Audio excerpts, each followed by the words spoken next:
Here I am. Oop, I bumped into you. Fall in my mouth. Greetings and salutations, and welcome to Hacker Slash. If you're joining us again, welcome back. You guys must be starving. I'll make some fettuccine. If this is your first time listening, welcome to the party. We are a horror movie review podcast dedicated to telling you whether a movie is a hack, A total joke, a waste of time, or a slash. Totally killer, pun intended. We believe horror is for everyone, and as such, we're rating these movies with the perspective we've gained from our varying walks of life and the flavors of fear we fancy most. My name is Chris, I'm your friendly neighborhood slasher enthusiast, and this week I'm joined by the classic horror connoisseur, Sean. I always wanted to make love to an angry welder. It's Christmas in July this week as we close the book on a storied franchise we first covered back in episode 50. Over 3 decades have passed since Steven Spielberg's iconic film left audiences worldwide afraid to venture into the water and sparked an aquatic franchise spanning 4 films. When last we visited this franchise in episode 222, a mammoth 35-foot shark found itself trapped in a theme park. This time around, as we close the book on the franchise, there's a new predator in town, and it's not just an ordinary ocean dweller. This one has a personal vendetta. This week's film brings us an alternate take on Chief Brody's family. This movie follows the plight of a widowed matriarch, convinced that her family is in the crosshairs of a vengeful marine menace. The production team faced a daunting race against the clock. Now, starting in September of 1986, they had a tight 9-month window to bring their vision to life for a summer release. The journey took them from the familiar shores of New England to the Universal lot and then all the way to the tropical Bahamas. But this voyage of making this film wasn't all smooth sailing. With mechanical sharks causing delays and the inclement weather to contend with, there were whispers of whether the release date would even be met. Despite managing to navigate those choppy waters, the film didn't quite manage to make the splash it intended. It reeled in a comparatively modest $51.9 million to gross at the box office, making it the lowest grossing installment in the franchise. Ultimately, faced a tidal wave of critique. Now, will our judgment align with those critiques? Only time will tell, because this week, we're talking about Jaws: The Revenge. Sean, have you seen this one before? I think I've seen this one a long time ago, back on this thing we used to call cable television. Not the cable television. Yeah, the good old cable television days. Yeah, I do think I've seen this one a long time on TV, but I don't know. It's probably been easily 15 years or so since I've seen it. If I have, gotta say I didn't remember much. Yeah, I've seen this one before, once when I was younger, probably also on the cable TV. This is not one that has been owned in my household. And I saw it again when we covered Jaws 3D. There's definitely a scene in the movie that stands out as memorable, but this franchise has always been about Jaws 3D for me. And I say that, and I know a lot of people hate Jaws 3D, but it's just so campy and fun. I really enjoy it. Now, around the last time that we covered a Jaws movie, I got really sick, and I actually ended up spending my entire sick time in bed watching every fucking shark movie I could find. Like 3-headed shark, 4-headed shark, 17-headed shark, whatever, you name it, I found it. This movie, though, was in the lineup, and that entire experience was a fever dream. I bet. There's also Sharknado. I did watch every single Sharknado. Oh my gosh. I know. I wasn't proud of myself. Now, going into this one, though, I expected it to be a fairly mediocre time because while I've seen it before, there have only really been 2 things that I remembered about it. Jimmy from Halloween 2, Lance Guest, and then banana boats. Okay. I mean, here's the thing. I'm not a huge Jaws fan in general, so there's that. But, I don't really know what I expected out of this movie. I think mediocre is probably a good way to put it, but, really just expecting some people, some boats, some water, a shark, some people on a boat in the water with a shark. I mean, that's a pretty good recipe for disaster. Yeah, Yeah. As fair as those expectations are, I was surprised that I had a different experience watching it this time around. Now, let me just point out, if you're keeping up with what we've been putting down the last several weeks, we are on an absolutely absurd hacker/historic streak of movies dealing with family grief. And it's honestly pure fucking luck. I have no idea how this is happening. I don't think any of us particularly sat down, especially since there was one quarter that I planned with Sean and then another quarter that I planned with Binks. How this fucking happened, I don't know. I might be just a little bit punch drunk with all this grief, but there's something about the way this movie tackles that and tackles loss that really gave me a gentle nudge in the right direction to not falling asleep.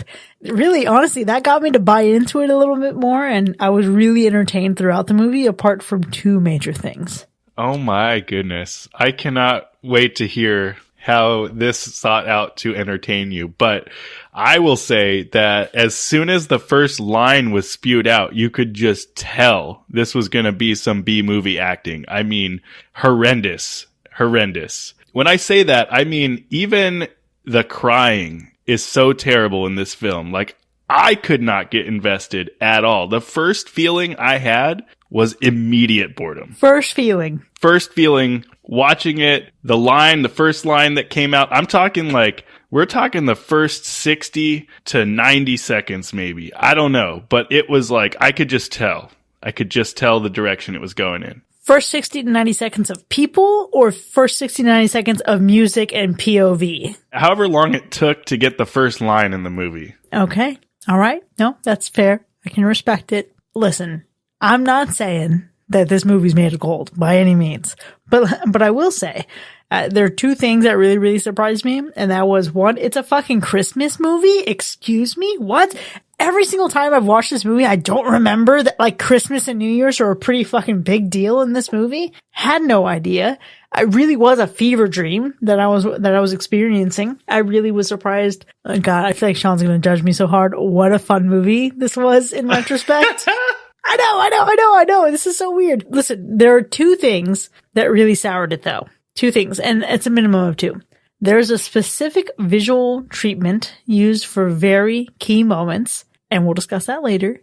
But I hate to say it, there were also moments I was disappointed in the shark. And I know, hey, you listened to the Jaws 3D episode, you listened to this. Yes, me being disappointed in this shark is coming from someone who looks the other way with a 1D shark in Jaws 3D. It's a 1D shark image in Jaws 3D that they tried to pass off as a 3D object in the last movie that crashes into the glass. I know, it's one of the worst shots we've ever seen on this fucking podcast, and I still loved it. But listen, in the water, this shark looks great. And don't get me wrong, and there are a couple moments when I was thinking, this shark is a bummer. There are some things that we can agree on here. I definitely was also surprised to find out that this was a Christmas movie. I wasn't expecting that. It felt a little out of place, but I wasn't expecting it. And I was also a little bit disappointed in the way that Jaws looked in the film. I think you said it may have looked good in the water. So for me, I don't know. In the water, out of the water, I just couldn't buy into it at all. But also know that I don't necessarily think that Jaws looked good in any Jaws film. Not a single one. No, that's fair. I think probably the best it ever looked was maybe in the first Jaws. I can't remember really specifically anything about Jaws 2 aside from like not really liking it very much. Yeah. Like it was a good movie objectively, but it was a boring movie. And I think that's what it is for me. The first Jaws is iconic because of its cinematography, its ability to have a lasting impact and to make you afraid of sharks. I get it. Jaws 2, Jaws 3, ton of fun. This one, interesting in some moments. It's just a whole different vibe. And I think I unlocked why that is. And I think we'll get there as we start to unravel what this plot is about. But let me say that there's also two moments in this movie that felt like, in terms of fear, they probably could have been effective. But overall, this isn't remotely the scariest Jaws movie. Like, the first movie's known for just, like, terrifying people. This movie, absolutely fucking not. I think there's, like, a potentially a jump scare moment that might get you if you just don't even know what a horror movie is. But it does have, like, this really particular auditory mechanic that I think is really good at building suspense. Well, we're gonna break that down. But I will say, when Michael said, "I'm scared shitless," well, I'm fucking glad someone was scared shitless because I sure wasn't. This movie was not scary at all. It was more comical than anything. I would say that this movie will, probably like the first one, would play into your fear of open water, but even this film failed to evoke that feeling out of you. Yeah, to be clear, this is not even as scary as the movie Open Water. That movie, even though there's no possible other fucking outcome, that movie's still scary as hell. For sure. This movie is not that. But I don't think that actually diminished my ability to understand their concerns or fears. Like, I didn't find anything in this movie really that funny. Yeah, it's not that it was funny like a comedy. It was just comical in the sense of poor acting and bad effects. And I can see, right? I can see where some people might have fun watching a movie like this and just making fun at it or of it or whatever and just having a good time with it. And don't get me wrong, there's some really trashy B movies that I have a good time with. This just wasn't one of them. Okay. Well, I can acknowledge that there's a lack of pizzazz in this movie. Like Jaws 3D, you got Dennis Quaid, you got cocaine, you got SeaWorld. It's a fucking exciting movie. No matter which way you slice it up. This movie is not that. And I think it does take a particular approach to the shark that I find slightly compelling. But at the end of the day, it's a shark movie. And Sean, you said it's a shark movie. You're expecting some shark, some water, people, boats, people in the water on a boat with a shark. There's nothing really to spice it up here. Yeah, I really don't know how original you can get presenting pretty much the same scenario as previous Jaws films, in essence, right? Maybe the evolution of the backstory of the family, maybe that's worth something. I give it maybe a point or two for that, but overall, it's basically the same backbone of the story, inserting slightly different scenarios. It sounds like you really just gave it a point for retconning. Pretty much. Really jumping the shark backwards, erasing the timeline and resetting the timeline. That's what you just gave it points for. But you're not wrong. And I think that same thing actually also applies to the ending. Listen, folks, it's a Jaws movie. It's standard fare. You're not here for the ending. You're here for what happens before the ending. You're here for a big fucking fish eating some fucking people. And, you get that. But did anyone really enjoy this ending? It was not great. It felt so slow the whole movie, and then the end just felt kind of rushed. Apparently, there's 2 different endings to this film, and maybe the original cut is better from what I've read, but this ending just didn't do it for me. Okay, see, I watched this movie, and when I watched it last year, I forgot that there's an alternate take. Because I felt something in this movie and I was like, whoa, whoa, whoa. And I was like, okay, all right, cool. I'm actually not that mad.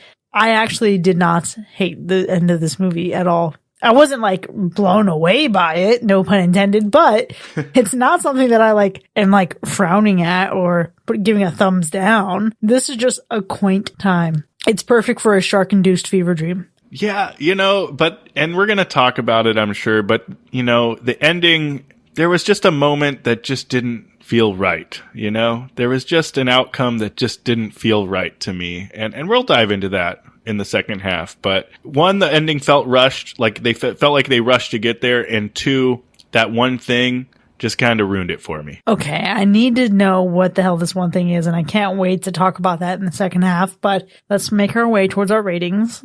So I think we can stop dancing around this and really dive into some stuff. Sean, how would you describe the gore score? Well, there is blood in this movie. It doesn't always necessarily look real all of the time, but it's there nonetheless. I would have to say, because we don't really see a ton of the graphic details of this shark eating its prey, and we just see a fair amount of mediocre blood, this one is getting one of those medium rare gore scores. Not the medium rare. Okay. What about the animal report? The animal report is safe outside of shark. All right. Well, let's go ahead and get into our ratings then. Jaws: The Revenge from 1987.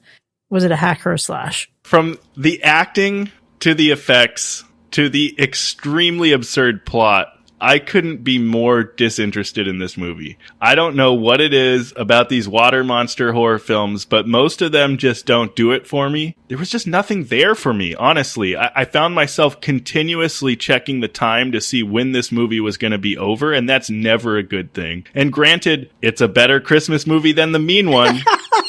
But that's not saying much, because this one is an absolute hack. Wow!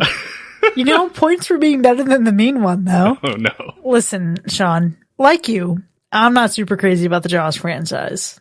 I can take it, I can leave it, doesn't really matter. But let me tell you that this was such a different experience watching this movie this time around. Having already seen it a couple times before. Now, maybe I was just in the perfect mood for it, but there were moments when it was sad. And I'm not saying that it was effectively like Academy Award winning. Wow, what a portrayal of grief. But it was just sad enough to poke at my own sadness lately. And Then it was fun, and then it was compelling, and it had a charming cast that I didn't feel had a ton of issues with poor acting. I thought it had a solid approach to the Brody brothers, and even more importantly, this is the closest Jaws gets to feeling like a slasher for me. And listen, Jaws 3D is still my campy favorite in this franchise, but this one, if I were to arbitrarily do a ranking of the franchise right here, right now, this one would be tied for second place, and it's a confident slash. Wow. And with that, Jaws the Revenge is split down the middle, having earned 1 hack and 1 slash.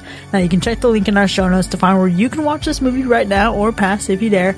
Join us in the second half so we can chum these waters together. We'll see you in a bit.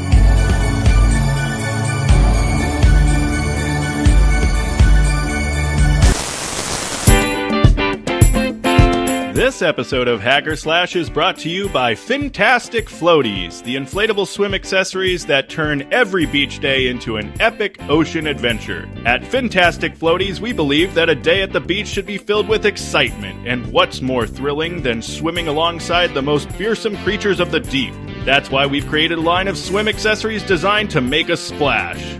Our signature Sharktacular pool float is shaped like a great white shark, complete with a built-in dorsal fin, razor-sharp teeth, and a lifelike paint job that's guaranteed to turn heads.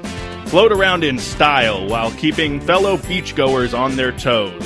And don't forget about our Jawsome swim fins, designed to give you the speed and agility of a real shark, outswim any danger, or simply enjoy the thrill of gliding through the water like the ocean's top predator. As a Hacker Slash listener, you're in for an exclusive offer.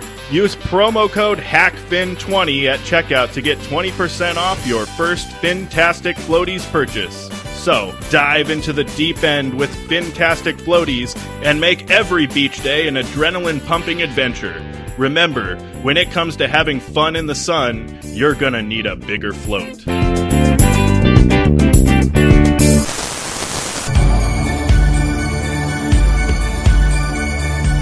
Welcome back, folks. You are now entering the spoiler zone for Jaws the Revenge, which has earned 1 slash and 1 hack. Now, we have a lot to unpack here, but before we get into the specifics of our ratings, let's go through the kills. Well, we don't even get the pleasure of having a high kill count in this movie. We have a total of 3 kills in this one, and one of those is Jaws himself. Which, honestly, really doesn't even count. Right. In the original cut, which I did not see, and I'm not sure if anyone else did or has seen it in the past. I'm not even sure if that's the one that I saw all them years ago, but in the original cut, Jake actually dies, and Jaws doesn't get blown up, but still dies. Yeah, which would be complete fucking bullshit. Jake did not deserve to die. Honestly, Jake was more maimed than he ever deserved to be. It was unnecessary. But let me tell you, I know that we have a low body count, but this movie has some cojones for killing off a main character. Part of the core 4. And by the core 4, I mean Chief Brody and his whole family. They killed Sean. Yes. Sean, they killed you, bro. I know. Okay. The line that I have right here written down in my notes is, of course, a Sean with the same spelling as me has to die first. Dude, can we just acknowledge, though, how badass it is for them to just, kill off a central character in the beginning of the movie? This kid made it through 2 movies. Well, technically all 3. But made it through 2 movies in this timeline, and then just to get nabbed on Christmas. Here's why I appreciate this so much. Hanging on the fridge in his mom's house, there is a paper with the Titanic. It's a picture of the sinking Titanic, and it says, the only difference between this place and the Titanic is they had a band. Now, Sean, he has a very agonizing death. He's screaming for help, and his boat sinks. And why is he screaming for help, but no one's coming to rescue him? It's because the Christmas Carolers were his band, and he was on the Titanic. He went down with the ship, and honestly, how sad for him that this is how he goes, getting his arm chomped off. Christmas Carolers. This is the second time we've had this issue. Christmas Carolers in horror movies means no one's ever going to hear your screams. True. I didn't even put all of that together because I didn't even see that hanging on the fridge or whatever. I didn't even notice that at all. That's wild. I know. I'm telling you, man, this thing, I think it has more than meets the eye. Yeah, but I do like what you linked there with the picture on the fridge with the Titanic and him going down with the ship. That I can appreciate. Yeah, and then, man, just being a mom, chilling with your kid, having a fun time on a banana boat, then getting chomped. Yeah, That's a tough one. Nobody deserves it in Jaws, except for that one guy in Jaws 3D. Yeah. And here's the thing. Whether or not, Jake as a character deserved to die in the original cut, it just makes sense that he dies based on what happens to him. He literally gets his whole body in the mouth of Jaws. He's getting mutilated. There's blood everywhere. The fact that this fucker lives is absurd. And don't get me wrong, I like the guy, but he should have died. Listen, I know that it is highly unlikely for him to have been in the teeth of Jaws, nearly swallowed, while Jaws is also convulsing. Because we see him convulsing, and then Jake's not even in his mouth anymore. So you would presume that he's been swallowed, and I guess he's just got spit out. There is a lot of questionable shit there, 100%. But I was so overwhelmed with my relief that he wasn't dead that I just simply don't care. What I find really unlikely, though, and I know I'm going back to this, how did they recover any of Sean's body? He seemed thoroughly chomped. That's true. Wait, did we actually see his dead body, like, in the funeral, or did they just have a closed casket for the sake of having closed casket? But before the funeral, when she is there, it's almost like confirm his identity. There's a body bag. And then the other cop goes and grabs his belongings and says, here are his belongings. I thought you'd want them. So it alludes to the fact that there probably is something of him inside that bag. Yeah, I guess if you have a body bag, I mean, maybe they just kind of fished up the, whatever was left of him, whether it was belongings or maybe like a leg, a foot, maybe a torso. Yeah. One raincoat. That's about it. One raincoat. Yeah. I don't know. I guess we'll never know. Which, holy shit. Okay. Obviously, this doesn't really line up with the parallels with Stephen King's It, but to be the younger brother getting your arm fucking chomped off while you're wearing a yellow raincoat? Hey. Absolutely fantastic. Definitely.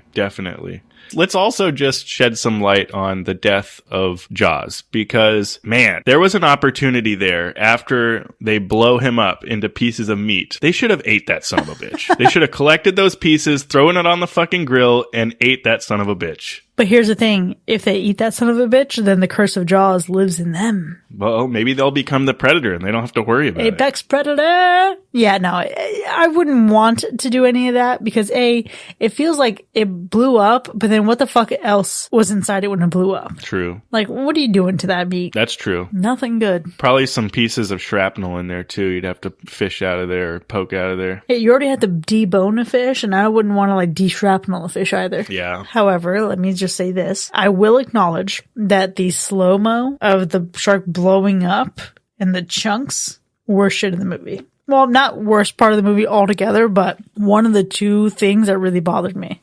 Yeah, I can definitely see that for sure. I mean, though, when you think to the original cut of his death and there isn't any Jaws getting blown up, he just literally dies from jumping into the boat and getting speared, because there's no way that they forced the boat into him. There's no way you can maneuver a boat that well. I think in the original cut, he was maneuvered in, like the boat was maneuvered into him. But yeah, he jumped and then I think imploded with the contraption that was inside of him. And then those two things. It's science. I don't fucking know. Shark's dead. That's really all I'm here for. This is true. Now, while the chunks of shark were not impressive to me, I did appreciate the bloody chummed waters. I know that you think the gore was pretty mediocre, right? It was pretty medium rare, but I didn't mind it. Yeah, okay. So gore-wise, as far as effects, I just didn't see enough of it. I want to see the limbs being eaten off. Like, if I'm going to look at that kind of gore. There were parts I was fine with. I think when the blood maybe hits the water, it's fine. But outside of the water, just sometimes didn't look real. Like when the dude is throwing pieces of meat into the water trying to bait Jaws, the blood that was on his hands looked just like red paint to me. Which, again, for some reason, I didn't mind. Here it is. But here, I think the reality is that Jaws has never really been a particularly gory franchise. I think there are some shots that are like, ugh. And I mean, they get a kid in the first movie. But Jaws 3D was, I think, more gory than any other film in the franchise. And so there isn't much of that in here. Sure. But I think it was done tastefully. I didn't really mind it. What I did also really love, though, was the cinematography, specifically the swimming POV of the shark as it's approaching Amity. That was solid. It really gave me and threw me back. And this is the start of why I say this movie is a slasher. It's the start of this shark's approach, a la Michael Myers' journey following Judith into the Myers house. Yeah, that POV shot of the shark floating through the water, definitely a good visual. I mean, all the underwater shots were halfway decent, but really specifically just the coral reefs and whatnot. You know, those were cool. I like those. Just those? Yeah, I don't know. Here's the thing. I do think that Jaws in the water looked better than Jaws out of the water, like you said before. I will give them some credit that Jaws did also have some scars, but I think there's an opportunity to make Jaws look a little bit more realistic. When you're thinking about what this shark actually looks like, Sean, I think about my favorite scene. The best he's ever looked was when Michael is out of his submersible in the water, and then the shark comes for him, right? We can hear the heartbeat happening. And then, as unlikely as it is, they manage to get this shark in an underwater hallway through this sunken wreckage. Yeah. But there's specifically a shot of the shark coming through the rotten wood and into the sunken vessel. That was chef's kiss, man. That was fucking great. Yeah, that was easily one of the better shots in the film for sure. Just him poking through, but also, even though it was a really good shot, it was also, for me, and I don't know if it was just me, but it was a little bit comical because it looks at first like he just pokes his little nose through, like real slow like, and then all of a sudden he bursts through. So it was almost like a, what's going on in there? And then boom. It's an interesting parallel to an earlier part in the movie when we first see the shark, right? The shark comes up and it would look so good when the camera cuts from Michael up top to Jake down at his submersible, and then all you see is the shark's eye behind him. That was creepy as fuck. But then they took that terror and immediately deflated it because the shark just goes, nom, and like just very slowly comes up to the boat with enough time for Michael to jump up, and it's just anticlimactic. Yeah, I'm telling you, we just need to see more brutality in this one. We just really needed to see more death. Like the fact that we only had 2 victims out of how many people were out there on a boat, and even there wasn't a lot, but like, man, some of these like random guys that were just on the boat could have died easily, and it would have been better. Let's see some death. That's fair. I think if they do a reboot of this whole franchise, I would not mind the direction that they go, where the sharks are hunting down the family, the Brody family, but there's got to be a bigger body count. There was a scene that I thought was so random and hilarious. Maybe I just didn't understand it, but it is a scene where Michael and his wife are walking on the beach, and all of a sudden he just starts taking off. He just runs. Yeah. What the fuck is happening here? Like, why are you just running away on the beach for fun? Yeah. For some reason, and this is something just deep that I have to go back and confirm, I think it's a reference to maybe Jaws 2. For some reason, that's where my heart is. I can't pull up and really think of the receipts, but Jaws 2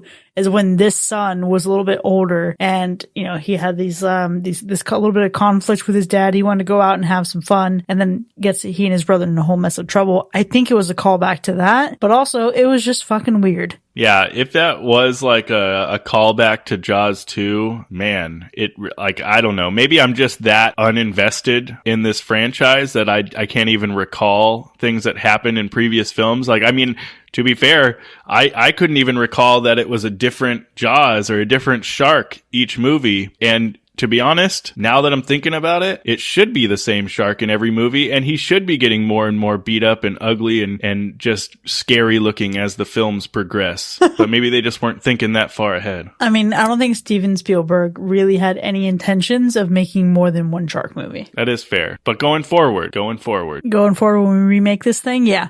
Rob even pointed out in the chat that there's never been a box set because Steven Spielberg says he can't stand the idea of his movie being packaged with terrible sequels. Yikes indeed. Wow. But did you not feel anything during the banana boat scene? Well, you know, listen, she took one for the team. There were kids on that banana boat. She should have taken one for the team. I don't think she intended to, really. She didn't at all. I didn't really feel anything. No, not any real emotion. I want to see a little bit more of the severity there. It kind of felt like the shark just like comes up, but even that just looks like it's just like, here I am. Oop, I bumped into you. Fall in my mouth. I get that you don't feel anything, but the banana boat scene is one of the ones that I remember most from this franchise, specifically because of how close that sweet little baby angel girl and the rest of those kids came to sudden death. Banana boats look silly as fuck. And this is the only context in which I've ever seen a banana boat exist. I would never go on a vessel of this nature. I don't think I'm ever going to be on a waterborne vessel, which I have to straddle because of this movie. Yeah, okay. I can see that. There's the severity of like, there's kids out there and you thinking like, are the kids about to get eaten? And so, yeah, I can see where you're coming from there. But, you know, at the end of the day, they didn't get eaten. They were fine. And are you saying that this movie would have been better if at least one of those kids died? 100%. He can't prevent the death of his brother or his daughter, and that's when Michael has his revenge. Listen, this shark just wants little baby back ribs, you know? Okay, but thinking about the potential there, right? Some of these characters certainly had some plot armor. Even though we lost a main character for this franchise in the opening moments, but I've got to say, I really enjoyed a lot of the character work here. And I know you said that this movie is riddled with bad acting, but ooh, man, I just don't agree. Maybe it was just an 80s thing, but I like a lot of 80s films that don't feel like this. So I don't know. I just didn't feel invested maybe in the same way that you were. I think that Michael Caine was all right, but even he wasn't a main character. The acting to me just felt, it just felt lackluster. It felt a little cheesy. It didn't feel serious. Like even in those moments where it's supposed to be serious and emotional and you're crying over, you know, your son's death or whatever, it just didn't feel real. I didn't buy into it. I felt literally no empathy or sympathy for any of the characters, really. I just couldn't. Here's what I can appreciate. Our girl, Mrs. Brody, now a widow, went through some hard shit in this movie. And I think one of the really interesting things here is her having her mother's intuition and then trying to come to peace with it, feeling like maybe she's being a little bit ridiculous, and then really trying to battle it and convince herself that she can just ignore it. Like there's a point in particular where she's at a moment of like dancing with Hoagie, with Michael Caine's character. Yeah. And he knows that something is wrong and she's like fighting it off, right? She's trying to just let it go. There are moments where Michael this whole time had been talking to her like, no, you're like, this isn't rational. You know, the sharks don't come into the warm waters. It's tropical. It's not good for them to live here. And so he's just being very logical every step of the way. And then when he sees the shark, there's this conflict. And this is what I really enjoyed. He makes a dumb decision not to say anything to his mom. But it's one of those times where it's a dumb decision that maybe I can slightly understand to a certain level. Because you want her to have a moment's peace. And you don't want to disrupt that. She has been through so much. There's only so much more that she can take. I could see that being an understandable move if you're going to take this as seriously as you need to. I can appreciate that he's conflicted. I can appreciate letting her have her peace. He should have told his wife. You know what I mean? This shouldn't just have been a secret between him and Jake. And I did appreciate that later he goes to confront his fears. But I think it was that switch. It was the point where she's been haunted by this for how many years? Now she's letting go, and now he is kind of picking that up. He is the one waking up from nightmares. So I really enjoyed that dynamic. For sure. Yeah, he should have definitely said something to his wife in hindsight. He also he should have fought a little harder. I mean, I get that's what they do. That's their career in marine biology and whatever they're doing with those sea snails. Man, he should have just left it alone. He's lucky that he lived, and he's also lucky that his buddy lived, even though he shouldn't have. Yeah, I mean, there's a point where he didn't really want to go fucking around with that shark. This was a classic case of fuck around and find out. It really was. But he did ultimately get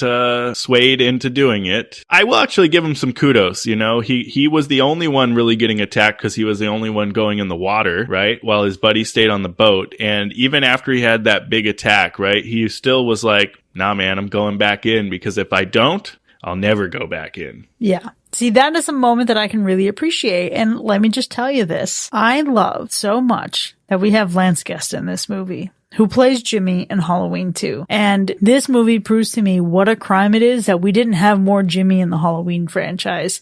I think people like to think maybe Jimmy is the father of one of Laurie's many kids in these fucking timelines, but it's never really canonically proven. But man, he really should have been more present because I think he did a great job in this movie, apart from that one rando fucking running on the beach scene. That was a little bizarre. I can acknowledge that. It was a little bizarre. I guess out of all of the acting, his wasn't the worst. Who was the worst? You know, Ellen and maybe even Carla. I don't know. The two of them just didn't evoke the emotions for me. I think Ellen would take the cake just because when she was crying, I just didn't believe it at all. It felt a little bit over the top for me. Oh man, I couldn't disagree more. Really? I didn't mind her at all. Yeah, there was a moment where everything is totally fine and it feels like she's allowing herself to feel better. And then it's like this wave of guilt consumes her. And just as she's starting to feel happy, she starts bawling again. And that like wave of grief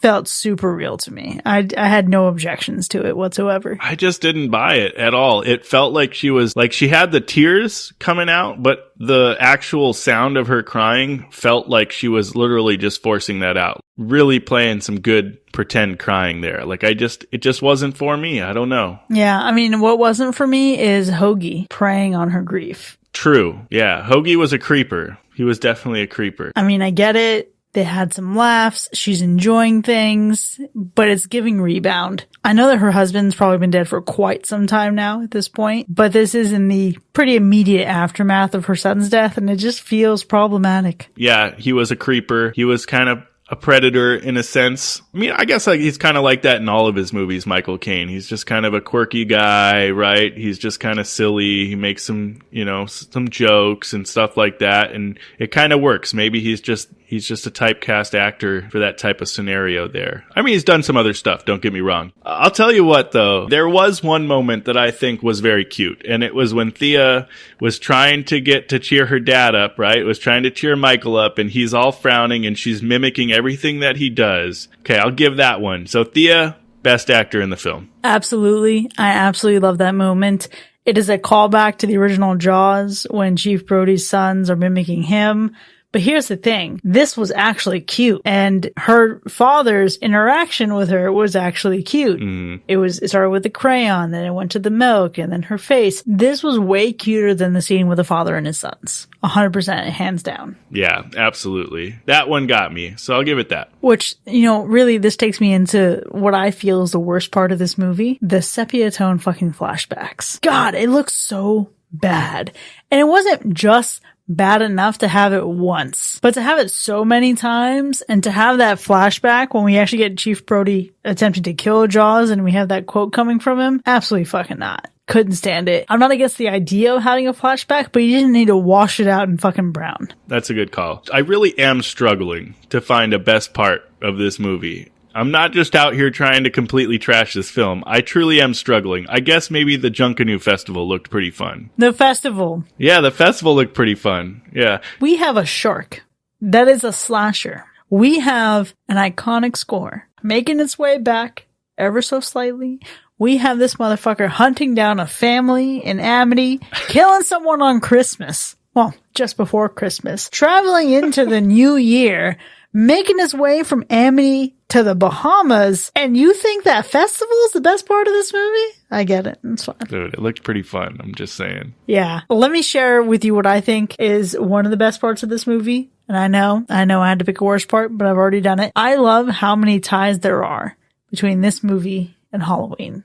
We have Lance Guest, who was in Halloween 2. He played Laurie Strode's love interest. Well, perceived love interest. He really just wanted to get her a fucking Coke the whole night. But going back into even the original Jaws, Dick Warlock did stunts for Jaws. Michael Myers did stunts for Jaws. And then there's always these parallels of Michael Myers being almost like a great white shark, of being a predator, an apex predator. Interesting. I absolutely fucking love that moment. But it's also just the suspense with which this shark moves. And I think it being a personal vendetta feels the most Michael Myers-like. Again, I'm not saying it's a fantastic movie. I'm not saying that there's any real big ties here. But the fact that we have a shark hunting down a family with a vendetta, with a vengeance, that absolutely is some petty slasher shit. Okay, yes, it is. But it doesn't make sense if it's a different fucking shark. Listen, that shark is getting vengeance for his other sharks. On who? His buddy? Is his buddy? His kind. His people.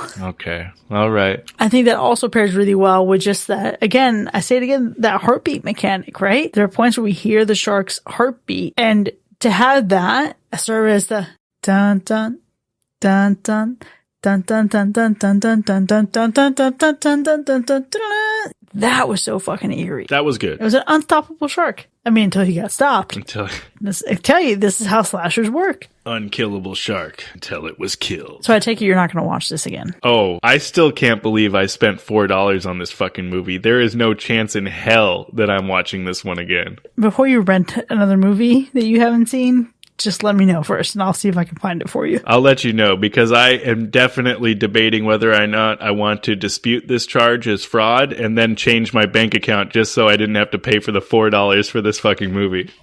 Oh my gosh, that's so intense. That's quite the reach, Sean. I know. All because they fucking killed a guy named Sean, huh? You know it. Can't come for us Seans. That's pretty passionate. I absolutely am going to watch this movie again. It is, hey, as of now, tied for second in terms of favorite in the franchise. So maybe after my heart has healed some more in a couple years, maybe I'll watch it and be like, wow, what the fuck was I thinking this whole time? But I think for now, it holds up pretty well. And, well, there you have it, folks. Jaws the Revenge has earned 1 hack and 1 slash. Now, the real bitch of this situation is the fact that this is the last Jaws movie, so there's no reason for us to ever have to rewind these movies, except by request.